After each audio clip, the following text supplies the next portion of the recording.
Hello সবাইকে সবাইকে একটি শুভ ভালো সুন্দর দিনের শুভেচ্ছা জানিয়ে আমি আমার ভিডিও শুরু করছি। আর আমার হাতে এসব প্রোডাক্টগুলো তোমরা দেখে বুঝতেই পারছো যে এটা একটা মেকআপের ভিডিও আমি শ্যুট করছি। সো আমি একটা রিলস তৈরি করার জন্য এই মেকআপটা করছি। আর তোমরা দেখো কিভাবে আমি একটার পর একটা মেকআপের প্রোডাক্ট আমি ইউজ করে যাচ্ছি।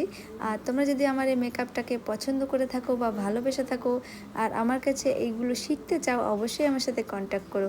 আমি খুবই সহজে খুব ইজিভাবে এই প্রোডাক্টগুলো ইউজ করছি। দেখো আমার পিছনে আমার ছেলে এসে মেকআপের ব্রাশ নিয়ে একটু খেলা করে নিচ্ছে। আর এদিকে তোমাদের সাথে কথা বলতে বলতে আমি আই মেকআপ অবধি পৌঁছে গেছি। সো দেখো কেমন লাগছে, আর আশা করি তোমাদের ভালোই লাগবে। আমি একটু ডিপ করে কাজল পরেছি, একটু বড় বড় চোখটা দেখাতে চাইছিলাম, তাই জন্য একটু বড় করে এঁকে নিয়েছি। এবার লিপস্টিক পরে নিচ্ছি। মাই গড, সুগার পপের যে লিপস্টিকগুলো এখন বেরিয়েছে না, দুর্দান্ত। তোমরা এই কম পয়সায় এটা ভীষণ ভালো কাজ করে, ম্যাট লিপস্টিক ইউজ করে দেখতে পারো। আর আমার মেকআপ কমপ্লিট। সো তোমাদের কেমন লাগছে আমাকে দেখতে? আমার তো ভালোই লেগেছে, এবার তোমাদের কেমন লাগছে অবশ্যই সেটা কমেন্ট করে জানিও। আর আমি একটুখানি নিজের ফেসটাকে একটু সুন্দর দেখানোর জন্য চুলটাকে সেট আপ করে নিচ্ছি। So tata, by.